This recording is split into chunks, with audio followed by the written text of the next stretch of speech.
Hello and welcome to Indus News live from Islamabad. I am Munib Hamid with the news of this hour. Let's begin with the headlines first.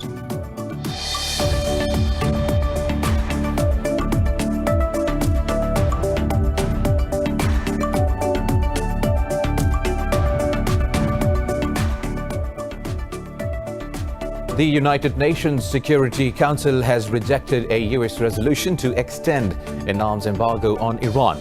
Washington fell well short of the minimum 9 votes required as 11 members on the 15-member body, including France, Germany and the UK, abstained. In a statement, U.S. Secretary of State Mike Pompeo said the Security Council's failure to act decisively in defense of international peace and security is inexcusable.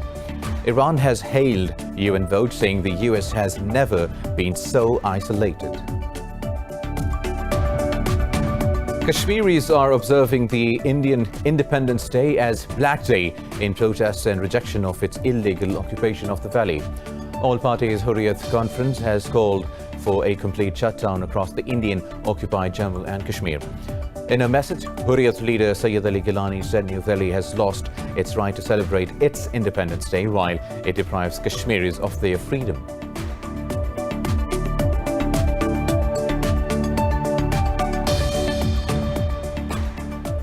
In the US, more than 1,100 people have died from COVID-19 in the last 24 hours, taking the toll to over 168,000, with more than 5.3 million cases.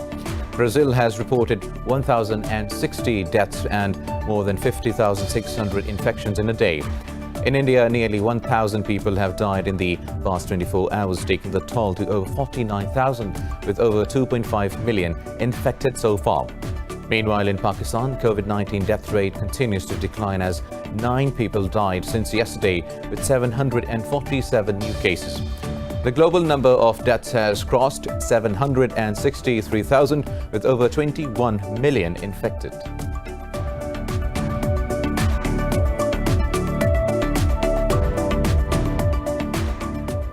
The US has conducted naval drills in the hotly contested South China Sea, led by aircraft carrier USS Ronald Reagan. In a statement, U.S. Navy said Washington is committed to ensuring joint force responsiveness with its allies in order to maintain a free and open Indo-Pacific. China has objected to exercises and said the U.S. rejection of its claims in the sea has undermined stability in the region.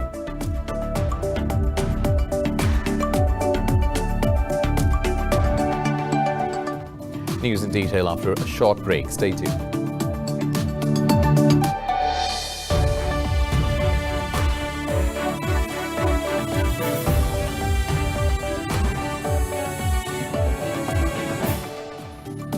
Welcome back. Now we start our news bulletin from the United Nations Security Council, which has rejected a U.S. resolution to extend an arms embargo on Iran.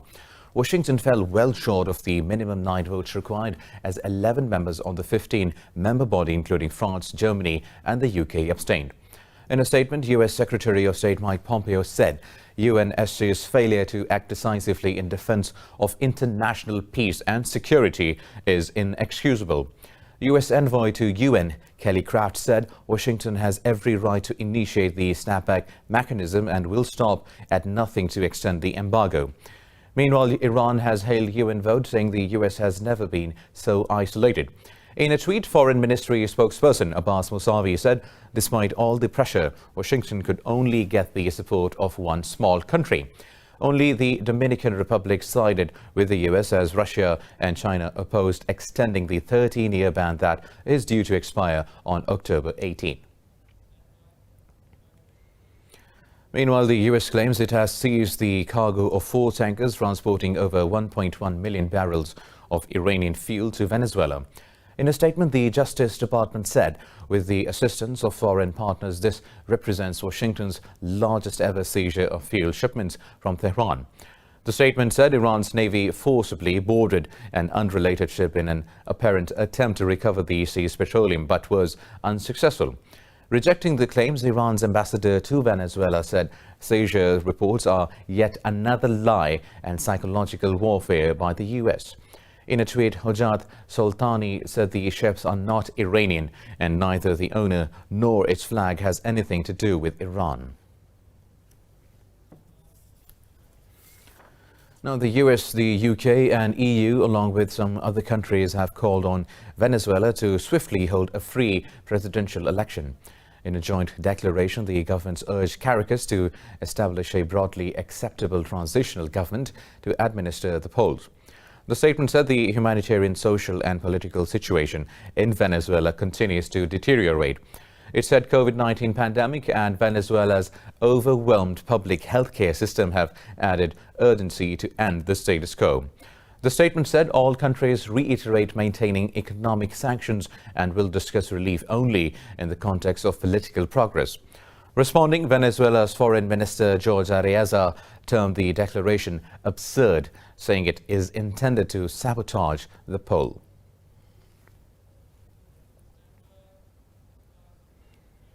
Moving on, the US has conducted naval drills in the hotly contested South China Sea led by aircraft carrier USS Ronald Reagan. In a statement, the US Navy said the strike group conducted flight operations and high-end maritime stability operations. It said Washington is committed to ensuring joint force responsiveness with its allies in order to maintain a free and open Indo-Pacific. China has objected to exercises and said the U.S. rejection of its claims in the sea has undermined stability in the region. Naval exercises come amid heightened tensions between the Washington and Beijing over the energy-rich waters, among other issues. Beijing claims 9/10 of the South China Sea, through which some $4 trillion of trade passes a year.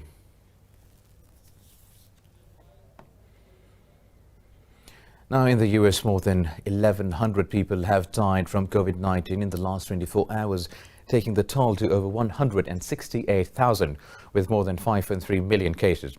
Brazil has reported 1,060 deaths and more than 50,600 infections in a day. The global number of deaths has crossed 763,000, with over 21 million infected. This report has more. As the coronavirus consumes hundreds of thousands of lives, infecting millions, the healthcare systems continue to be overwhelmed in Europe, Americas, Australia, and parts of Asia. The U.S. state of California has become the country's first state to breach 600,000 cases threshold. Meanwhile, cases in Latin America have exceeded 6 million as nations continue to relax lockdown measures in the world's worst-hit region. To curb the cross-border spread of the pandemic, a testing site has been set up on the U.S.-Mexico border in San Diego, offering free virus tests to the travelers. So this is open to everyone. We do not ask for immigration status. Right now there are restrictions on the border in terms of who's able to cross, those that are coming for essential reasons or those that are providing essential services.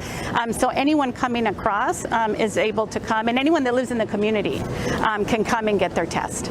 Over in Europe, France's capital Paris has imposed stricter measures obliging pedestrians to wear masks as the country reported new post-lockdown daily highs. The UK has extended its travel restrictions to France and the Netherlands after an infection spike in these countries. Germany has also imposed antigen PCR tests for arrivals from Spain, apart from the Canary Islands, following a surge in daily cases. Germany, in conversation with Spain, told us that as they saw the number of infections rise in various regions of Spain, with the exception of the Canary Islands, it would put all the Spanish regions in the zone in which it required that German citizens traveling there take a PCR test on arrival. Obviously, we respect, as we always respect, third countries' decision.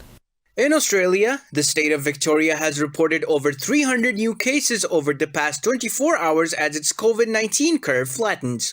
While New Zealand is moving fast to contain the second wave and has extended lockdown restrictions after 7 fresh cases were reported overnight. Elsewhere, South Korea has reported its highest number of cases in 5 months with 166 testing positive. Moreover, in India, 996 people have lost their lives to COVID-19 in the last 24 hours, with the death toll crossing 49,000. The Ministry of Health and Family Welfare says over 65,000 tested positive overnight, with the nationwide tally crossing 2.5 million. The ministry said there were currently over 668,000 active cases in the country. Meanwhile, India's Prime Minister Modi claimed the government was testing 3 different vaccines for COVID-19. Modi said his government will begin large-scale production of the vaccines upon approval from the scientists. India is the 3rd worst affected country in the world after the US and Brazil. Maharashtra and Andhra Pradesh are the worst hit states in the country, with an accumulative case count topping 240,000.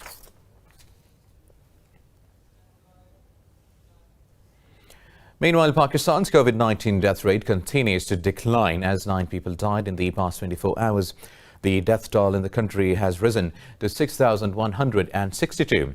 The Health Ministry said 747 cases were reported overnight as the tally crossed 288,000. The ministry said over 265,000 people have recovered from the virus so far. It said there are over 16,000 active cases in the country, among which 768 are in a critical condition. Sindh remains the worst hit province with over 125,000 infections, while Punjab has reported over 95,000 cases. In a related development, renowned philanthropist Bill Gates has appreciated Pakistan Army for its support of the government over COVID-19 response and resumption of polio campaign. The Inter-Service Public Relations said Chief of Army Staff Qamar Javed Bajwa and Gates held a telephone conversation. It quoted Bajwa as saying the Army is working towards the national cause to achieve a polio-free Pakistan. The ISPR said both sides also discussed the efforts needed to implement the polio campaign during the pandemic. Gates reiterated his foundation's ongoing commitment to support Pakistan in its goals of ending polio and improving health for every child. Now, Kashmiris are observing India's Independence Day as Black Day in protest and rejection of its illegal occupation of the valley. All parties Hurriyat Conference has called for a complete shutdown across Indian-occupied Jammu and Kashmir. In a message, Hurriyat leader Sayyid Ali Gilani said New Delhi has lost its right to celebrate Independence Day while it deprives Kashmiris of their freedom. Hurriyat Forum leader Mirwais Umar Farooq said India's illegal abrogation of Valley's special status is against the UN Charter and the 4th Geneva Convention. Meanwhile, occupation forces converted the valley into a garrison ahead of the Independence Day to prevent people from holding demonstrations. Indian forces set up bunkers to conduct frisking and identification checks while deploying unmanned aerial vehicles to maintain surveillance.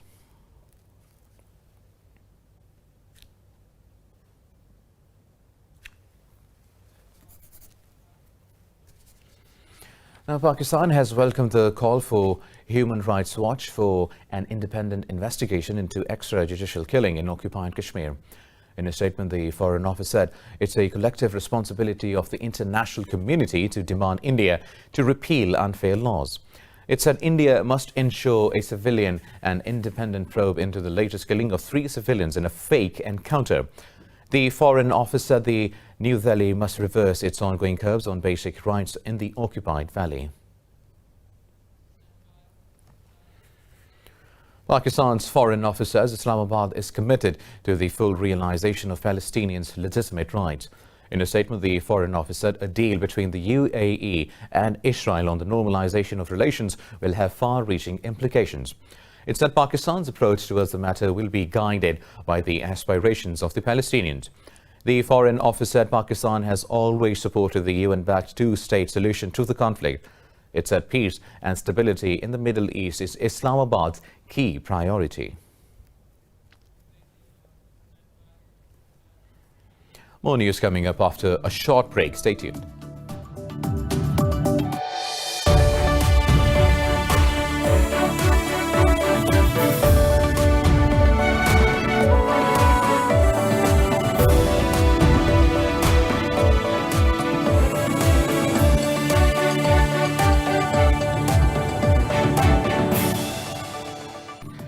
Welcome back. Now moving on with the news stories. Belarusian President Alexander Lukashenko has urged people to avoid becoming cannon fodder for foreign-backed revolutionaries. This comes as huge crowds took to the streets for a 6th consecutive day to demand Lukashenko to step down. In a televised address, President claimed Belarusians are being used and that several people with criminal past are joining the demonstrations. An opposition politician in exile, Sviatlana Tishanyshkaya, has called for more protests and an election recount. The last of three opposition leaders in Belarus has urged the West not to recognize Lukashenko as president. Maria said a spreading industrial strike means it's just a matter of time until the government crumbles. Tens of thousands of people are joined by workers of state-owned industrial plants. Earlier in a rare climb down, the government apologized for the use of force as it freed more than 2,000 protesters from detention. Now, Somalia says it has killed 4 senior al-Shabaab militants in an operation in the southwestern region of the lower Shabelle region. Somali armed forces said the group's financial coordinator and operations commander was also killed in the operation.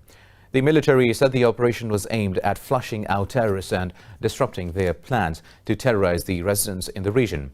It said the army also rescued 33 children in the Kurtunware, some 20 kilometers from the capital city of Mogadishu. Government said the children were freed when the Somali forces captured a town from the militants. It said the children were kidnapped by the insurgent for ideological indoctrination. Meanwhile, 4 people have been injured in an explosion and the ensuing fire in Iran's capital city of Tehran. State media said blaze engulfed the 4-story building near Tehran University where paper and books were stored. State media said an investigation into the cause of the explosion is underway. This comes amid a series of blasts and fires in recent weeks. Earlier, a fire broke out at an underground nuclear facility which caused significant damage, but officials said operations were not affected. Now in Nepal, landslides triggered by heavy rains have killed 16 people and swept away dozens of houses in the country's mountainous villages. In a statement, the country's Home Ministry said 40 people are still missing. The ministry said rescue work has been hampered by continuous rain and mud still falling from the hills. According to official data, floods and landslides have so far killed 215 people this year, while 85 are still missing. Mexico's majestic Popocatépetl volcano has rumbled to life, spewing smoke and ash columns some 600 meters out from its crater. The massive plume of gas and ash later dispersed towards the southeast. Mexico's National Center for Disaster Prevention has warned people to stay away from the Popocatépetl. It said in the previous 24 hours, the center has observed more than 36 discharges from the volcano. Popocatépetl is 5,426 meters tall and is the 2nd highest mountain in Mexico and the 5th highest in North America. South America's largest marine aquarium is reopening in Brazil's Rio de Janeiro city after 5 months of lockdown. Authorities have put new measures in place to stop the spread of coronavirus at the tourist attraction. More about the aquarium in this report. It will be a weekend of sharks, stingrays, and social distancing when Rio de Janeiro's acclaimed aquarium reopens today after 5 months of lockdown. Workers wearing personal protective equipment disinfected Aqua Rio facilities as divers inspected marine tanks in LATAM's largest marine aquarium.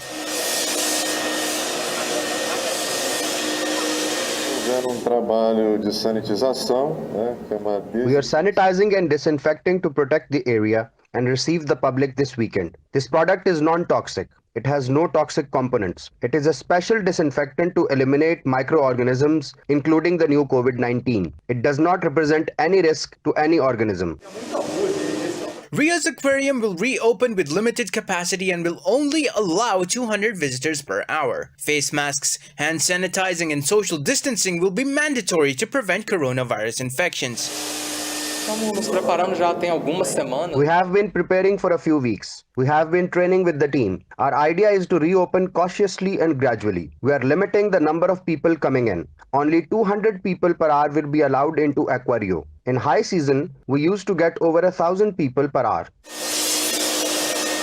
During the past week, many of Rio de Janeiro's famous tourist attractions have opened up again to visitors. Sugarloaf Mountain and Christ the Redeemer will once again allow tourist visits, even though experts warn Brazil has yet to hit the peak of the pandemic.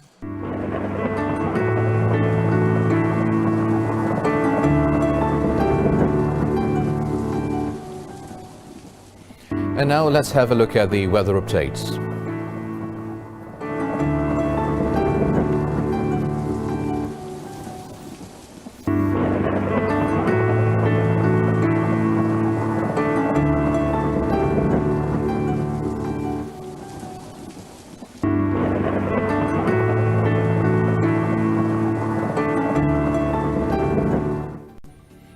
Well, that's all for now.